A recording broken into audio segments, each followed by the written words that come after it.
She was about to accept her billionaire CEO ex-husband back, until she accidentally saw him on a date kissing their own daughter. "Nicholas, are you dating our daughter?" Amelia's voice shattered the silence of her living room as she faced her ex-husband, her entire body trembling. The wine glass in her hand exploded against the wall. "I saw you tonight at Ellison. You were supposed to meet me, but instead, I watched you kiss her. The way you touched her face. The look in your eyes." Nicholas stepped forward, confusion etched across his features. "Amelia, what are you talking about? What daughter? That girl you were with tonight? The one you were looking at with such desire?" Amelia's voice dropped to a whisper. "She's your daughter, Nicholas. Your flesh and blood." His face went ash white. "What? That's impossible. 19 years ago, when you walked away from our marriage, from me, you didn't just leave a wife behind. You left something else you never knew about." "My God!" he breathed, staggering backward. "Amelia, I had no idea. But there has to be an explanation. Because what you're suggesting is exactly what it looked like," she finished, tears streaming down her face. "So tell me, Nicholas, what possible explanation could there be? Have you ever witnessed something so shocking it made you question everything you thought you knew about someone? Stay with me, because this family's journey through secrets, lies, and unexpected truths will leave you wondering how well we ever truly know the people we love. If you've ever faced an impossible betrayal or wondered if someone deserves a second chance, this story will speak to your soul. Subscribe now for powerful stories that illuminate the darkest corners of human relationships. It had started 3 months ago with a letter, unexpected and unwelcome. Amelia had been reviewing quarterly projections for Sanctum Wellness, the yoga and meditation empire she'd built from nothing, when her assistant placed the day's mail on her desk. Bills, business correspondence, a charity gala invitation, and a cream-colored envelope with handwriting she hadn't seen in nearly 2 decades. She knew that confident, slightly slanted script instantly. The handwriting that had once filled love notes and birthday cards. Nicholas's handwriting. For a moment, she considered throwing it away unopened. 19 years of silence broken by a letter? What could he possibly have to say now? But curiosity won, as it often did with matters concerning Nicholas Blackwood. The paper was expensive, the kind used for formal business correspondence at Vanguard Technologies. Of course it was. Nicholas had always believed in the power of presentation. "Amelia," it began. "I've spent a decade chasing success and achievement only to discover that reaching the summit means nothing when you have no one to share the view. I was wrong. Catastrophically, unforgivably wrong." She dropped the letter as if it burned, memories flooding back unbidden. Their first meeting at a university tech symposium, she with her marketing textbooks, he with ideas about connectivity that sounded like science fiction. Their tiny apartment where he'd worked through the night on his startup while she developed business plans for clients to keep them afloat. The way his eyes had lit up when she believed in his vision when everyone else had called him delusional. "Mom? You here?" Sophia's voice pulled her back to the present as her daughter walked into the office without knocking, a habit Amelia had long given up trying to break. She quickly tucked the letter into a drawer, not ready to share its existence, much less its contents. "In here, honey." Sophia appeared in the doorway, the spitting image of her father with those piercing blue eyes and determined jawline. At 19, she was home from her sophomore year of college, brilliant and headstrong, finding her own path in the world. "You look flushed. Everything okay?" Sophia's perceptiveness was another inheritance from Nicholas, just buried in quarterly reports. "What's up? Lunch? I'm starving. And you promised to tell me about the new Sanctum location." The lie had come easily, a reflex developed over years of shielding Sophia from the complicated truths about her father. Over the next weeks, more letters had arrived, each more personal than the last. Then came the phone calls, tentative at first, then longer, deeper, reminiscing about their early years before money and ambition had corroded what they'd built. "I had everything backward, Amelia," Nicholas had said during one late-night call. his voice low and vulnerable in a way she'd forgotten was possible. I thought success would make me worthy of you, not realizing that walking away made me lose the only thing that actually mattered. The flowers had started arriving weekly. Her favorites, orchids, then peonies, then wildflower arrangements that reminded her of their weekend hikes before Vanguard had consumed every moment of Nicholas's time. Another delivery? Sophia had asked one Sunday morning during their standing brunch date, eyeing the fresh bouquet on Amelia's dining table. Secret admirer? Amelia had hesitated, unsure how much to reveal. Sophia's relationship with her father consisted mainly of expensive birthday gifts and the occasional awkward video call when Nicholas remembered to make time. She'd protected her daughter from the worst truth, that Nicholas had walked out when he'd learned Amelia was pregnant, that he'd chosen his company over his family without a backward glance. Actually, Amelia had said carefully, "They're from your father." Sophia's fork had clattered against her plate. "Dad? Since when does he send you flowers? Or anything? He's been reaching out recently, wanting to talk, to reconnect." Sophia had studied her mother with those penetrating eyes. Nicholas's eyes. "You're considering it, aren't you? Giving him another chance." "I'm considering having dinner," Amelia had corrected. "Nothing more. Just be careful, Mom. People don't change that much." The words had stung with their echo of Amelia's own warnings to her daughter over the years about various boyfriends. "Speaking of relationships," Amelia had ventured, "how's yours going? You've been pretty quiet about this mystery man." Sophia had blushed, pushing a strand of dark hair behind her ear. "It's complicated. He's older, established. We're taking things slow. I'll introduce you when the time is right." Now, as Amelia sat frozen at her corner table at Ellison, those words returned with nauseating clarity. Older, established, complicated. Across the restaurant, Nicholas was saying something that made the young woman laugh, her head tilting back in a gesture so familiar that Amelia felt physically ill. They hadn't noticed her, secluded as she was in the corner booth Nicholas had reserved for their reconciliation dinner. The maitre d' approached her table, concern etched on his face. "Ms. Winters, are you unwell?" Amelia realized she must look as shattered as she felt. "I'm fine," she managed, though her voice sounded foreign to her own ears. "Just, I need to leave immediately. My guest won't be joining me after all." She fumbled for her purse, extracting cash for the untouched water. "Please, I need a back exit." "Of course, madam. This way, please." The maitre d' led her through the kitchen and out into the alley behind the restaurant, professional discretion preventing him from asking questions. The cool evening air hit Amelia's face but brought no clarity, no relief from the horror unfolding inside. She leaned against the brick wall, bile rising in her throat as questions raced through her mind. Did Nicholas know? Was he deliberately dating his own daughter as some twisted form of revenge? Or perhaps even more disturbing, had he been so absent from Sophia's life that he genuinely didn't recognize her?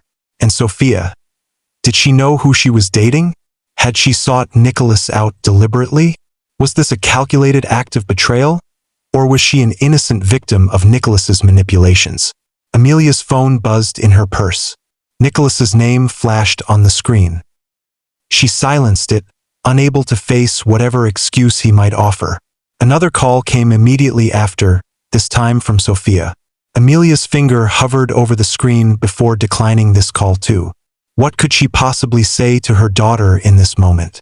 With trembling hands, she called a rideshare and gave her address, sinking into the back seat of the car that arrived minutes later. "Bad date?"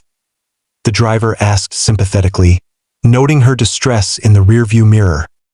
"You have no idea?" Amelia whispered, staring out at the passing city lights, each one blurring into the next through her unshed tears. The choices we make echo through generations. If the story resonates with you, hit like and share your thoughts in the comments. The ride home passed in a haze. Amelia moved through her front door on autopilot, kicking off her heels and heading straight for the kitchen. She reached for the bottle of Pinot Noir she'd been saving for a special occasion, the irony not lost on her as she poured a generous glass. The night she discovered her ex-husband might be dating their daughter. Special occasion indeed. Amelia sank onto her couch, mind rewinding to the beginning, to when she and Nicholas had been young and in love, before money and ambition had corroded everything they'd built. They'd met at Stanford. She studying business marketing, he computer engineering. It had been an unlikely pairing, the pragmatic business major and the dreamy tech visionary. But opposites had attracted, and their differences had complemented each other. Nicholas had expanded Amelia's practical worldview, while she had grounded his ambitious dreams with realistic execution plans. "I'm building something that will change how people connect with each other," Nicholas had told her during their first real conversation at a campus coffee shop. "Something that will transform how we navigate physical spaces." His passion had been magnetic, his vision of the future so clear and compelling that she'd found herself wanting to be part of it. 2 months later, they were inseparable. A year after that, they were engaged, planning a simple ceremony that suited their student budgets. "We don't need anything fancy," Nicholas had insisted. "Just you, me, and enough witnesses to make it legal. We can have the big celebration when Vanguard takes off." Vanguard. Even then, his company had been taking shape. First as an idea, then as lines of code on his laptop, finally as a small operation run out of their apartment. Nicholas had worked day and night, pausing only when Amelia insisted he eat or sleep. She had believed in him completely, refining his investor pitches, bringing coffee during late-night coding sessions, reassuring him when venture capitalists turned him down. "They just don't see it yet," she told him after his 12th rejection. "But I do, and eventually everyone else will too." Her faith had been rewarded when Nicholas finally secured seed funding from a small venture capital firm. The celebration that night had been euphoric. Champagne from plastic cups, takeout from their favorite Thai place. Lovemaking that had left them breathless and tangled in sheets until morning. "This is just the beginning, Leah," Nicholas had whispered against her hair. "Everything I'm building for us, for our future." She had believed him then, completely and without reservation. The first 2 years of marriage had been a whirlwind of growth and adjustment. Vanguard had moved from their apartment to a small office space. Nicholas had hired his first employees. Amelia had finished her MBA and started consulting for tech startups. They'd moved to a slightly larger apartment, still modest, but with an actual office space for Nicholas when he worked from home. The cracks had started appearing in their 3rd year. Subtle at first, Nicholas missing dinner, forgetting birthdays, being mentally absent even when physically present. His phone was always in his hand, emails always demanding responses, problems always requiring his immediate attention. "It's just temporary," he promised. "Once we secure the next round of funding, things will settle down."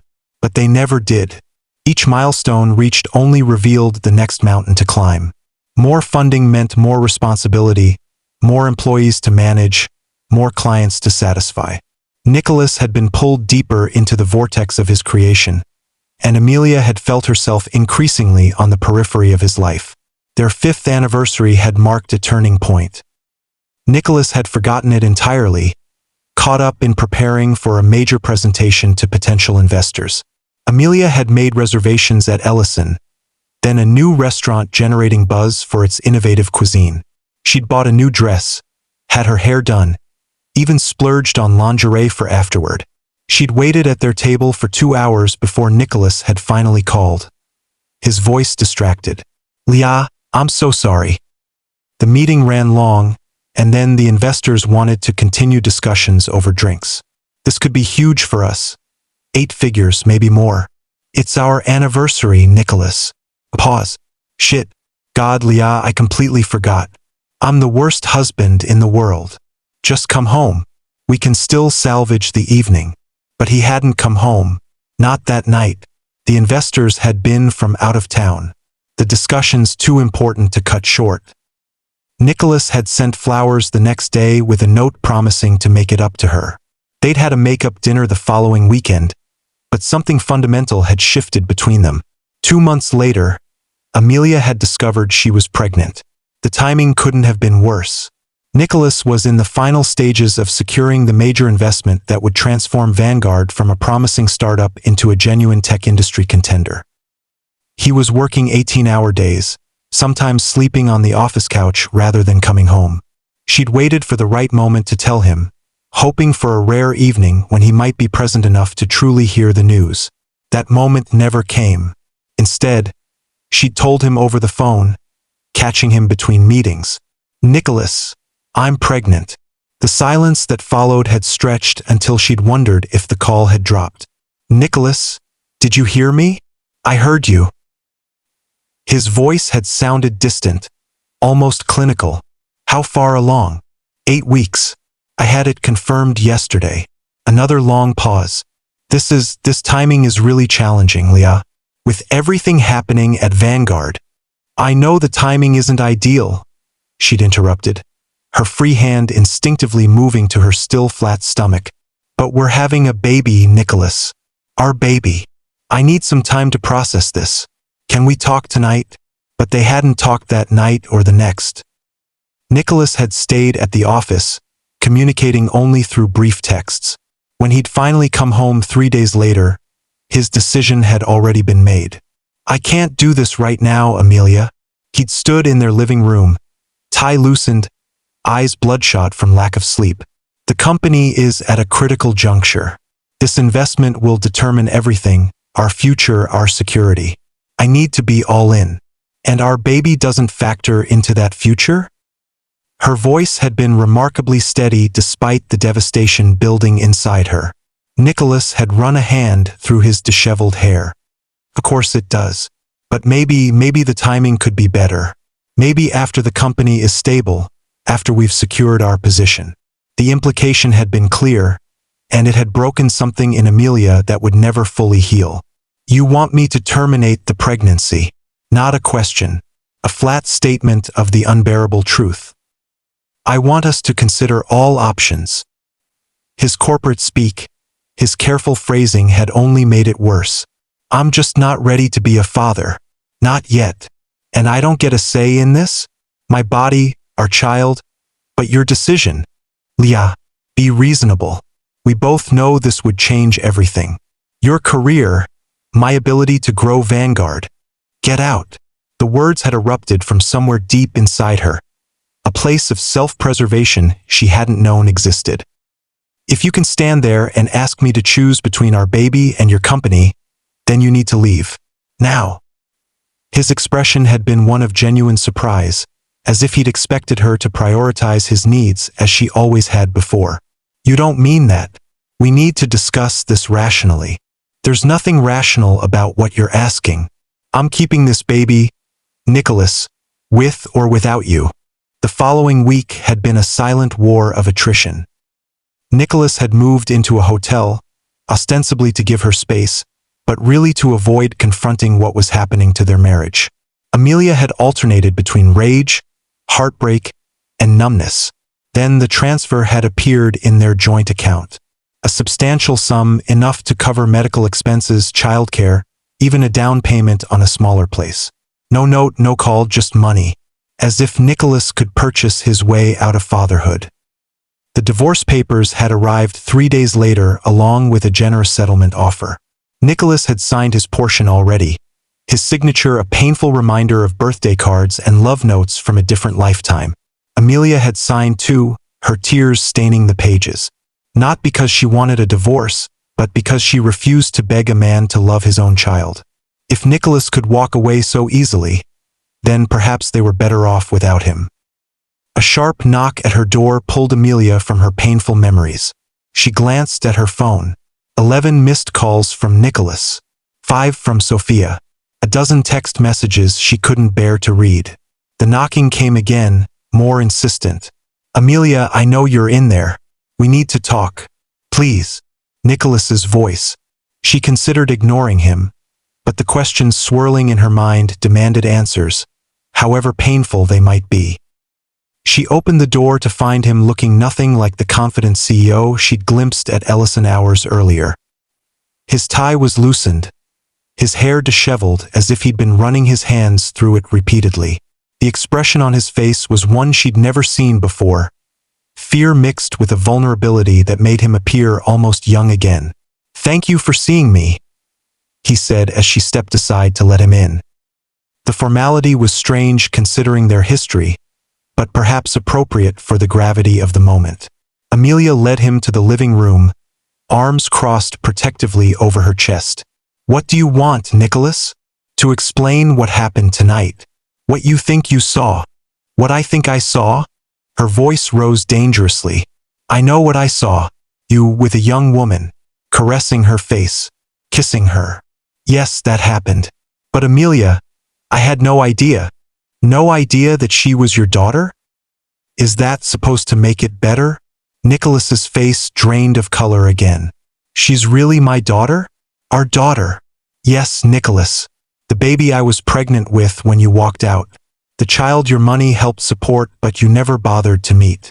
The beautiful, brilliant young woman who grew up without a father because you chose your company over your family." He sank onto the couch, looking physically ill. My God, Amelia, how could I have not known? How could this have happened? You tell me, you're the one dating a teenager." "I'm not." Nicholas looked up sharply. "I'm not dating Sophia. I didn't even know her name until tonight. I had no idea who she was." Amelia laughed bitterly. "So what? You just happened to meet some random young woman and start dating her? And she just happened to be your own daughter?" "No, that's not." He ran a hand through his hair. "Sophia contacted me, through my office. She said she was a student interested in Vanguard's augmented reality work for a research project. We met for coffee 3 times. Always professional, always about the technology. And tonight? That didn't look professional to me." Nicholas's expression shifted to something like shame. "Tonight was different. She texted me this afternoon. Said she needed to talk urgently. Asked to meet at Ellison before my dinner plans. I was going to see her briefly, then meet you. How convenient. I texted you about the delay. You never responded." Amelia checked her phone. There was indeed a message she'd missed in her anticipation. "When I arrived," Nicholas continued, "Sophia seemed different. More, I don't know, personal? She asked about my life, about my past. Then she told me she'd been struggling with feelings that were confusing her. That despite our age difference, she felt a connection to me. And you, what? Decided to go with it?" The disgust in Amelia's voice was palpable. "I told her I was flattered but that I was meeting someone important to me. Someone I hoped to reconcile with after many years." He looked up at her. "That's when she asked about you directly. Asked if I was meeting Amelia Winters." Amelia froze. "What? How did she?" "Exactly. She knew your name. Knew about our dinner plans. When I asked how she had this information, she became angry. Said something about how I didn't deserve a second chance with you. That I was just using you again. And that's when you decided to kiss her?" Amelia asked incredulously. Nicholas winced. "No. God, no. I told her she'd misunderstood my intentions. That she didn't know anything about our history. She became upset, started to cry. I reached out to comfort her. That's the touch you saw. Then she kissed me. It happened so fast I didn't have time to react. And that's supposed to make me feel better? That my teenage daughter initiated it. Nothing about this is supposed to make you feel better, Amelia," Nicholas said quietly. "It's horrifying from every angle. But there's something else happening here. Something deliberate. Sophia sought me out specifically. She knew who I was meeting tonight. This wasn't a coincidence." The implication hung heavy in the room. Amelia's mind raced, trying to make sense of what Nicholas was suggesting. "You're saying our daughter deliberately orchestrated this? Why would she do that?" "I don't know. But I think she was trying to sabotage any reconciliation between us." Amelia sank into a chair, the full weight of the night's revelations threatening to crush her. "This is insane. All of it." "Amelia," Nicholas said softly, "there's something I need to ask you. Something important." She looked up, meeting his troubled gaze. "Why didn't you tell me about her? All these years. Why keep her existence from me?" A bitter laugh escaped her. Are you serious? You made it abundantly clear you didn't want a child. You walked away, Nicholas, signed divorce papers and disappeared into your company. What was I supposed to do? Beg you to acknowledge your own daughter. I was wrong, he said quietly. So terribly wrong. I was scared, selfish, blinded by ambition. But you should have told me. And you should have been there. Amelia's voice broke. You should have been there for the doctor's appointments, the midnight feedings, her first words, first steps. You should have been there when she asked why all the other kids had daddies and she didn't. Nicholas's expression crumpled. I know. There's nothing I can say that will ever make up for what I've done. But Amelia, there's something else you should know. Something that might help explain why I've come back now, after all these years. She waited, bracing herself for whatever explanation he might offer. 2 years ago, I had a heart attack, he said simply. Minor, according to the doctors, but it was enough to change everything. I woke up in a hospital room surrounded by assistants and board members, but no family. No one who cared about Nicholas the man rather than Blackwood the CEO. This was clearly news to Amelia, her expression shifting from anger to something more complicated. It was a wake-up call, Nicholas continued. Lying there, I realized I'd achieved everything I thought I wanted, and none of it mattered. The success, the wealth, the recognition, all hollow without someone to share it with. I thought about what I'd sacrificed, what I'd thrown away. About you. So you decided to reclaim your discarded family? Amelia's tone remained skeptical but less hostile. I decided to face what I'd done, Nicholas replied. To stop running from the consequences of my choices. I reached out to you because I needed to make amends first to the person I'd hurt most deeply. I had no expectations beyond that. Certainly not reconciliation. Amelia studied him, searching for signs of the manipulation she'd come to associate with Nicholas Blackwood, CEO.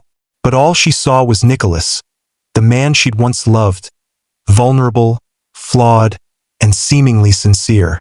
There's something you should know too, she said finally. Something I've never told you. Something about when Sophia was born. Nicholas leaned forward, attention fully focused on her words. When I discovered I was pregnant after you left, I was angry, heartbroken. I didn't tell you everything. She paused, meeting his eyes. At my 22-week appointment, they found a second heartbeat. I was carrying twins, Nicholas. If you've ever discovered a truth that turned your world upside down, hit that like button and share your experience in the comments below. His face went slack with shock, coffee forgotten on the table between them. Twins. Yes, I didn't tell you because one child wasn't enough to keep you, so why would two make a difference? The old pain surfaced, sharp despite the years. The pregnancy was difficult. I developed complications in the 3rd trimester. The doctors were concerned about both babies, but especially the smaller one. Nicholas said nothing, his expression unreadable as he processed this revelation. I went into labor at 34 weeks, Amelia continued. Emergency C-section. Sophia was born first, small but strong. Her brother came next. Her voice broke slightly. He was too small, his lungs underdeveloped. He lived for 3 hours and 27 minutes. I held him until he was gone. The silence that followed was profound. Nicholas's face had drained of color, his hands gripping the edge of the table as if to steady himself. I had a son, he whispered finally. A son who died, and I never knew he existed. Amelia nodded, unable to speak through the tightness in her throat. What was his name? Nicholas's voice was raw, stripped of all pretense. Alexander. The name felt strange on her lips after so long. She rarely spoke it aloud, keeping the memory of her lost child carefully guarded in her heart. Alexander James Blackwood. I gave him your surname, even though you weren't there. Nicholas closed his eyes, pain etched into every line of his face. When he opened them again, they shone with unshed tears. Why didn't you tell me? Even afterward. It was the question she had expected, the one she had prepared for.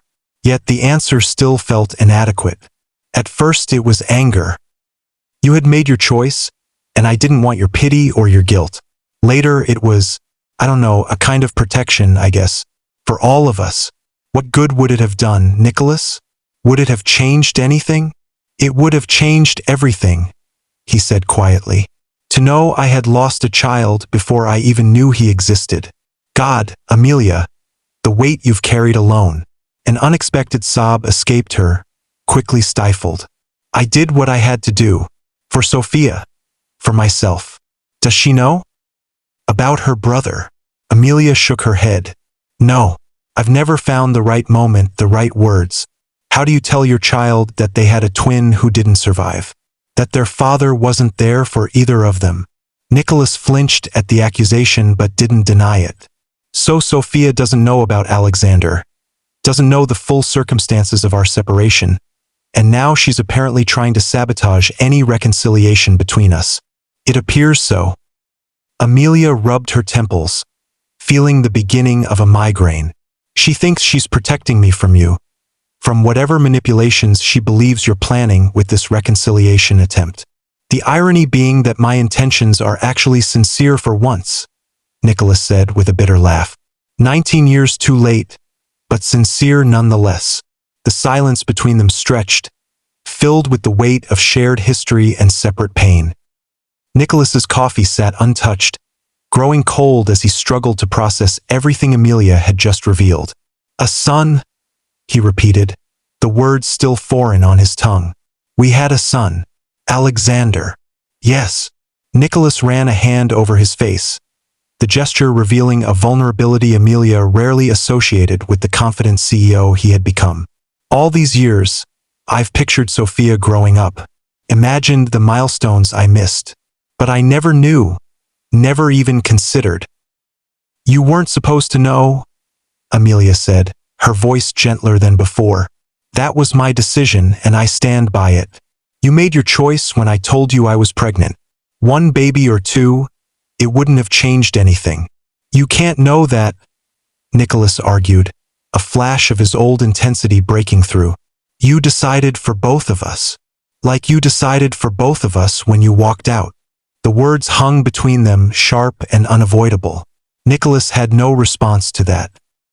It was the fundamental truth that had shaped their lives for 19 years. His abandonment when faced with impending fatherhood.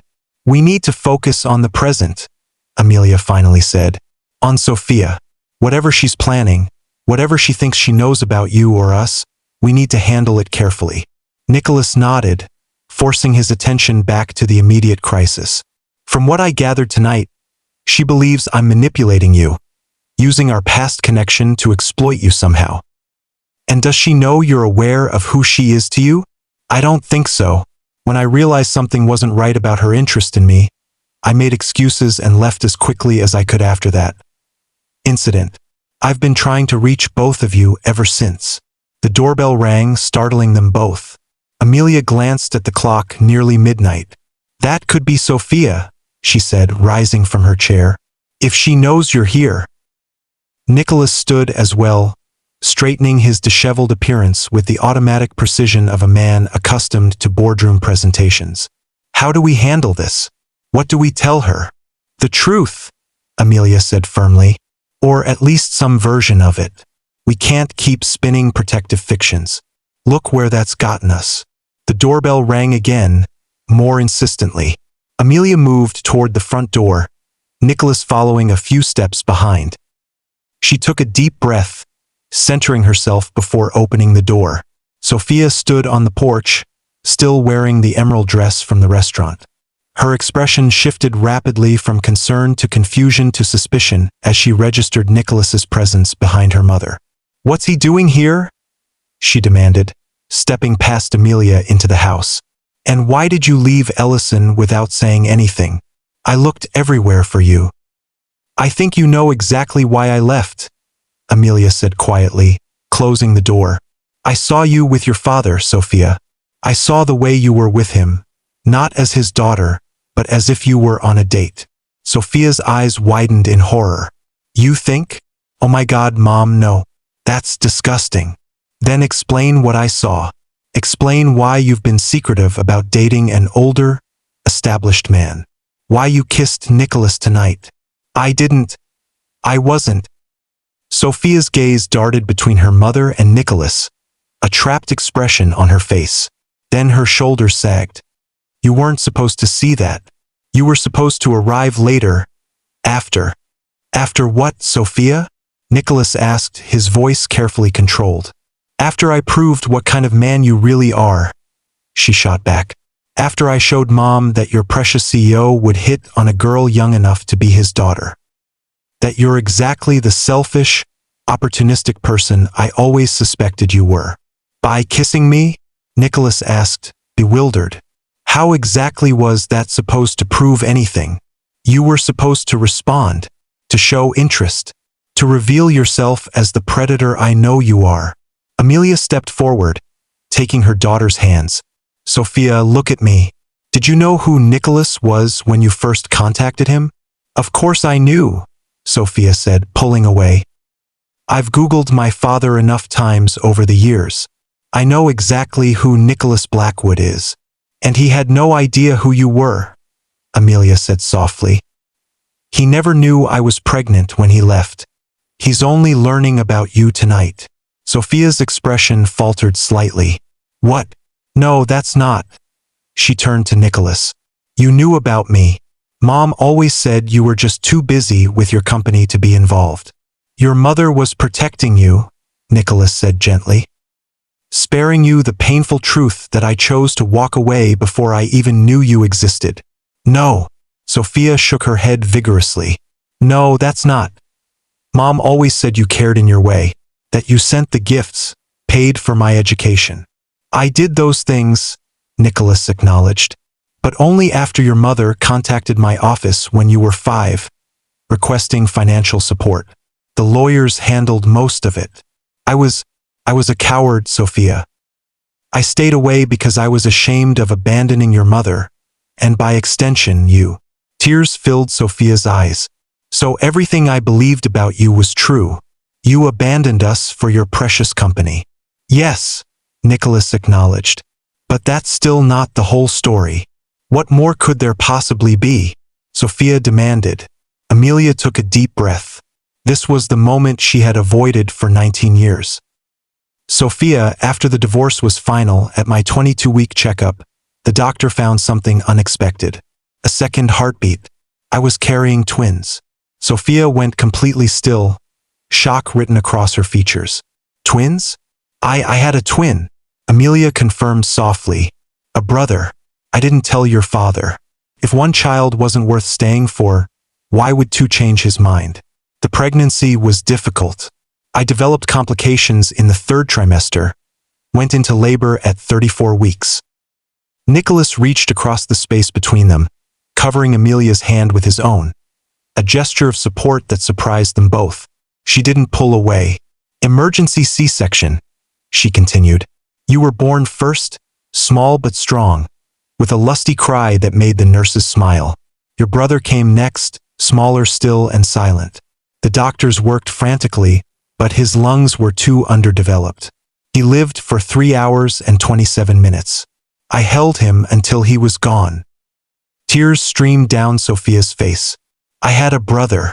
All this time, I had a brother and you never told me. His name was Alexander, Nicholas said, his own voice unsteady. Alexander James Blackwood. Your mother gave him my surname even though I wasn't there. I just found out about him tonight, he added, meeting Sophia's stunned gaze. Sophia looked between her parents, devastation and confusion warring on her face. Why? Why wouldn't you tell either of us? At first it was anger, Amelia admitted. Your father had made his choice, and I didn't want his pity or his guilt. Later, it was a kind of protection for all of us. What good would it have done? Would it have changed anything? It would have changed everything, Sophia whispered, unconsciously echoing Nicholas's earlier words. My whole life I felt, not incomplete exactly, but like something was missing. Sometimes I'd have dreams about a boy with my face, someone who understood me without words. Was that could that have been? Twin connections are powerful, Amelia said. Even when separated, even when one is gone. Sophia wiped at her tears, a new hardness entering her expression. So you both lied to me my entire life. You, she looked at Nicholas, by absence, and you, turning to Amelia, by omission. Neither of you trusted me with the truth. I was trying to protect you, Amelia said. By denying me knowledge of my own brother? By creating this fiction about Dad being too busy rather than too selfish? That's not protection, Mom. That's control. The accusation hit Amelia like a physical blow. Sophia, that's not fair, Nicholas interjected. Isn't it? You decided what I should know about my father. You decided I shouldn't know about Alexander.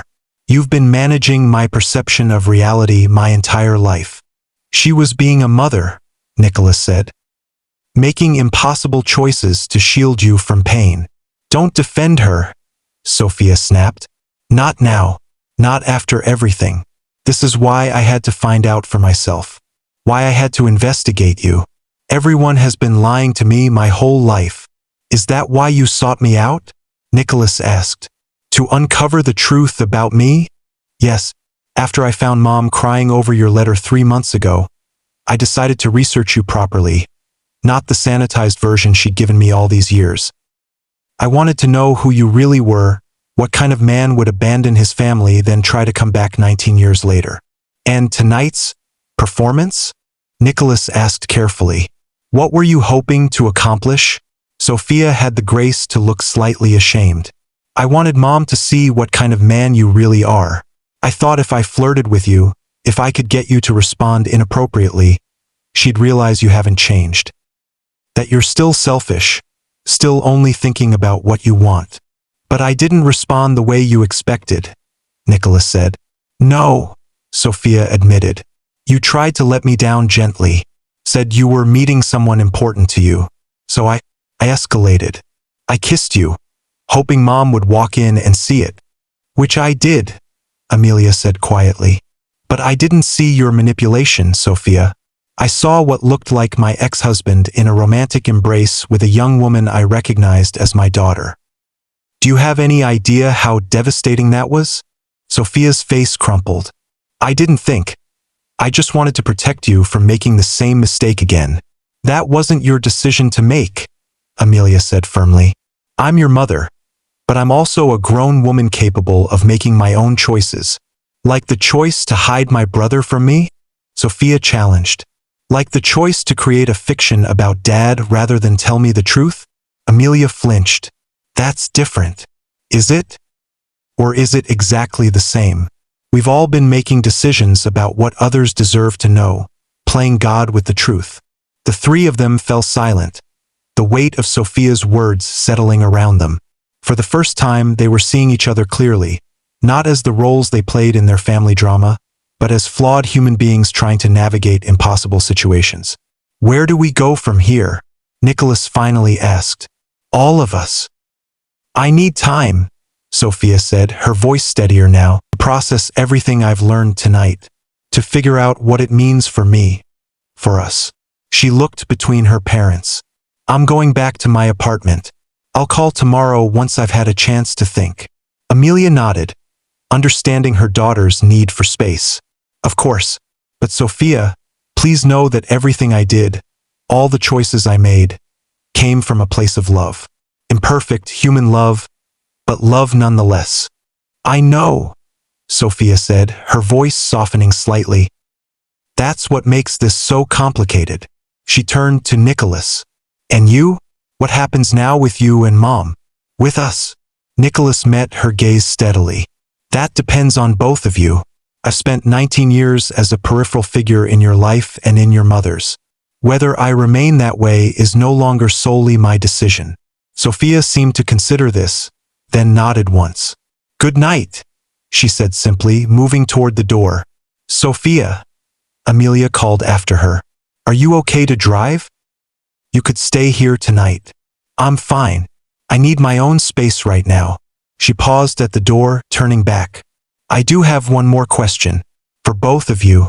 If things had been different, If Dad hadn't left, if Alexander had survived, what would our family have been like? The question hung in the air. Impossible to answer, yet impossible to ignore. It was the road not taken, the life unlived that had shaped all their choices. I'd like to think we would have been happy, Amelia said softly. Imperfectly, humanly happy. I'd like to think I would have been the father you both deserved, Nicholas added. But the truth is, I don't know. I wasn't ready then. I was too selfish, too afraid. Perhaps losing everything was the only way I could learn what actually matters. Sophia absorbed this, then nodded again. Good night, she repeated, and slipped out into the darkness. When the door closed behind her, Amelia and Nicholas sat in silence for several long moments, the weight of the evening settling around them. Do you think she'll be all right? Nicholas finally asked. Eventually, Amelia said. She's strong, resilient. Like you, actually, though she'd hate to hear that right now. A ghost of a smile touched Nicholas's lips. She has your righteous indignation, your moral clarity. God help her, Amelia murmured, rubbing her temples.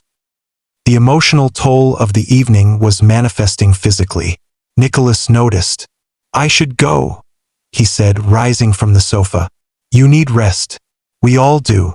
Amelia nodded but made no move to show him out. Nicholas, she said instead, there's something else you should know about tonight, about why I agreed to meet you for dinner after months of your persuasion. He paused, waiting. I was going to tell you about Alexander, she admitted. I'd finally decided it was time, that you deserved to know about our son. Even if nothing came of this reconciliation attempt between us, I couldn't keep carrying that secret alone. Nicholas's expression softened with understanding. Thank you, he said simply, for telling me now, even if circumstances forced your hand. Amelia nodded, exhaustion evident in every line of her body. I'll walk you out. At the door, Nicholas hesitated. What happens now? Between us? I don't know, Amelia answered honestly. Too much has happened tonight. I need time like Sophia does. Of course. Nicholas reached for the door handle, then paused again. Regardless of what comes next, I want you to know something. That heart attack 2 years ago, in those moments when I thought I might die, it wasn't Vanguard I was thinking about. It was you. It's always been you, Amelia. Even when I was too blind to see it. Before she could respond, he was gone, the door closing quietly behind him.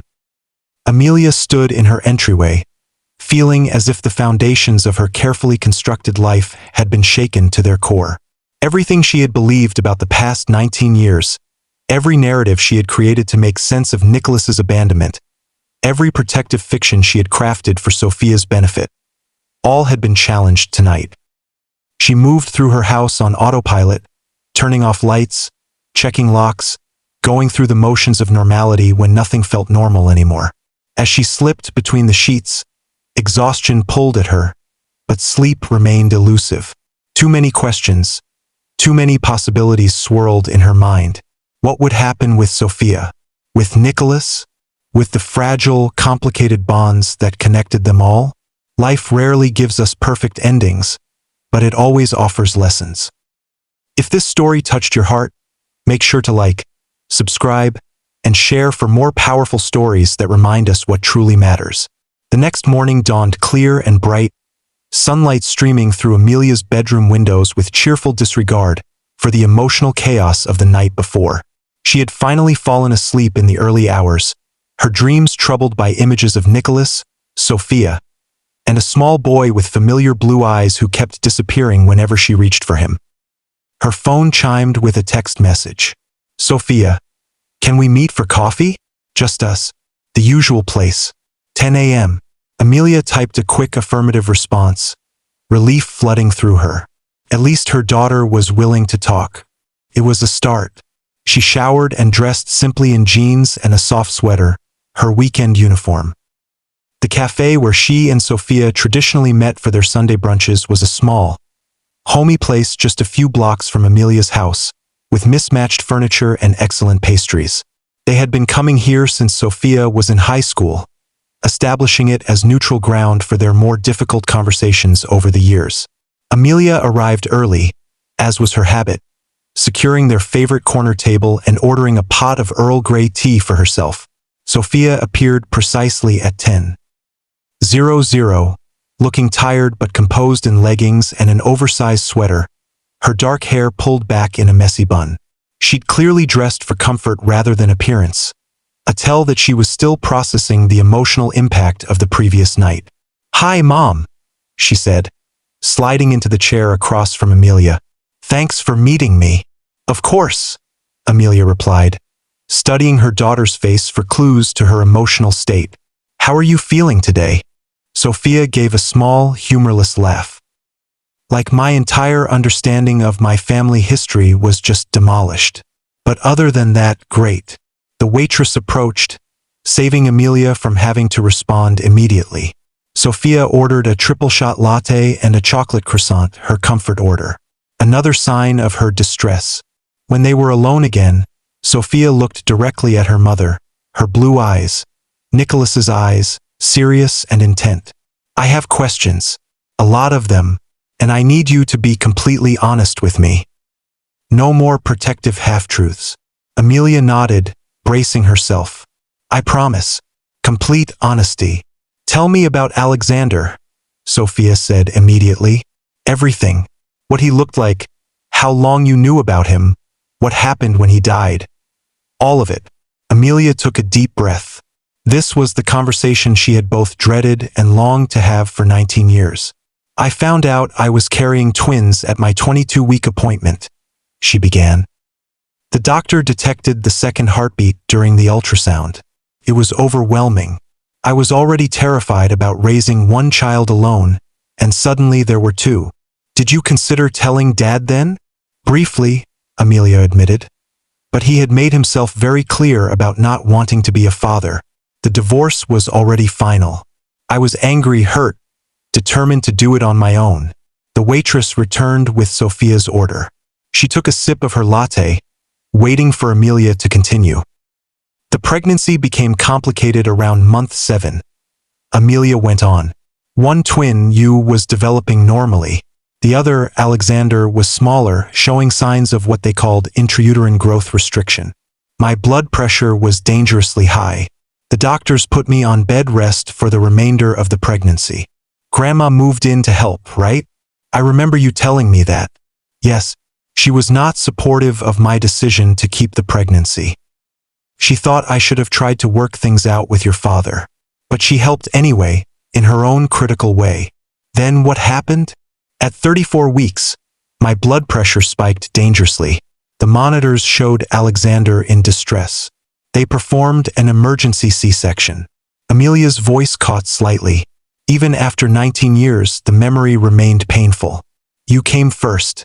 5 pounds, 2 ounces. Tiny but perfect. They whisked you away to check your lungs while they delivered Alexander. He was even smaller, just over 3 pounds. He didn't cry." Sophia reached across the table, taking her mother's hand. It was the first gesture of comfort between them since the revelations of the night before. "They worked on him for what felt like hours, but was probably just minutes," Amelia continued. "Got him breathing, but weakly. They told me his lungs weren't fully developed, that his chances were poor. He was placed in the NICU while I recovered from surgery. When I was stable enough, a nurse wheeled me to see both of you." "I don't remember any of this," Sophia said softly. "Not even subconsciously. You were both in incubators, but you were pink, active, clearly thriving despite your early arrival. Alexander was..." Amelia swallowed hard. "He was beautiful. Your perfect mirror image. Same dark hair, same nose, but so still, so fragile. The doctors said he was fighting, but the prognosis wasn't good. When did it happen?" 3 hours after birth," Amelia said. "I was holding him skin to skin as they suggested. His breathing became more labored. The monitors started alarming. The doctors came, but there was nothing they could do. He simply wasn't strong enough. He died in my arms while you slept in the incubator beside us." Tears streamed down Sophia's face. I can't imagine going through that alone. Why didn't you call Dad then? Surely even he couldn't have remained distant in the face of that. I considered it, Amelia admitted. But I was in a dark place, Sophia. Part of me blamed your father for the stress of the pregnancy, for the complications. Rationally or not, I felt that his abandonment had contributed to Alexander's death. I couldn't bear to see him, to have him offer condolences for a child he hadn't wanted in the first place. So what did you do? I named him Alexander James Blackwood, had him cremated, scattered his ashes at the memorial garden, under the cherry trees that bloom every spring. I go there on his birthday. Your birthday, every year. All these years, Sophia whispered. All these birthdays. You were celebrating with me and mourning him at the same time. Amelia nodded, unable to speak through the tightness in her throat. Do you have pictures of him? Sophia asked. Yes, not many. There wasn't much time. But the hospital took some. They're in a box in my closet. I've kept everything. His hospital bracelet, the tiny hat they put on him, the one Polaroid I have of the two of you together before he started declining. I want to see them, Sophia said firmly. All of it. He's my brother, my twin. I should know him, even if only through your memories and a few photographs. Of course, Amelia agreed. Whenever you're ready. Sophia took a deep breath, visibly gathering herself. Now about Dad. Tell me the truth, the complete truth, about him. About your relationship, about his involvement in my life. No more protecting either of us. Amelia considered her words carefully. Your father is a complicated man. Brilliant, driven, visionary in his work, but emotionally unavailable, at least during our marriage. The more successful Vanguard became, the more distant he grew. It wasn't malicious. He simply poured all of himself into his company, leaving nothing for his personal life. That sounds like an excuse, Sophia said skeptically. It's not an excuse, just context. When I told him I was pregnant, his reaction was rooted in fear, I think. Fear of failure, of not being enough. He saw fatherhood as another demand on his already stretched resources. So he ran, essentially. Yes, he made a choice, his company over his family. It was the wrong choice, obviously, but I don't think he realized what he was truly giving up until it was too late. And after I was born? The gifts, the occasional video calls. His way of maintaining connection without genuine involvement. Material support was easy for him, Amelia said. Emotional investment was not. Yet you never spoke badly of him to me, Sophia observed. You could have told me the truth, that he chose his company over us. Instead, you protected his image. I was protecting you, not him, Amelia corrected gently. Children need to believe their parents love them, even absent ones. I didn't want you growing up feeling abandoned or unwanted. But I was unwanted by him, at least initially. The pregnancy was unwanted, Amelia clarified. That's different from you being unwanted. Once you were born, he did care in his limited way. The gifts, the calls, awkward and insufficient as they were, represented his attempt at connection. And now, his sudden desire to reconcile with you, to be part of our lives again. Do you believe it's genuine? Amelia sighed, wrapping her hands around her teacup for warmth. I don't know. The heart attack he mentioned, that could explain the timing. Near-death experiences have a way of clarifying priorities. And he seems different somehow. More self-aware, less armored. You're considering it, aren't you?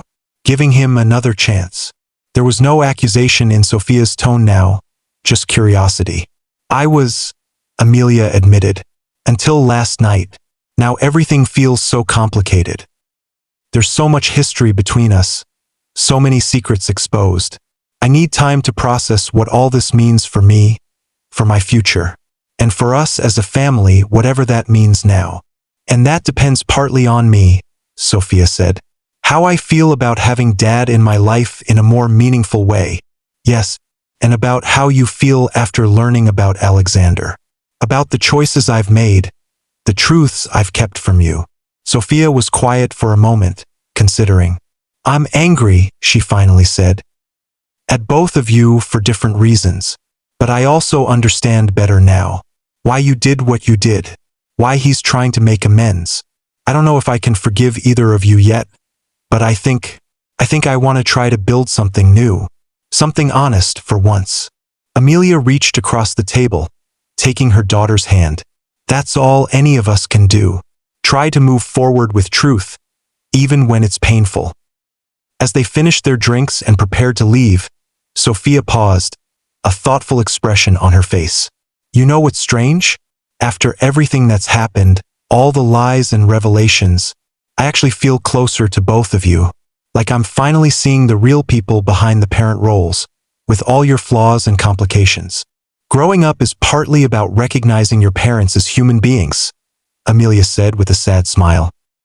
Imperfect, mistake-prone, doing their best with what they have, even when their best isn't good enough.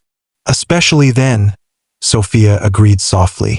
The choices we make echo through generations, but so do our attempts to heal what's been broken.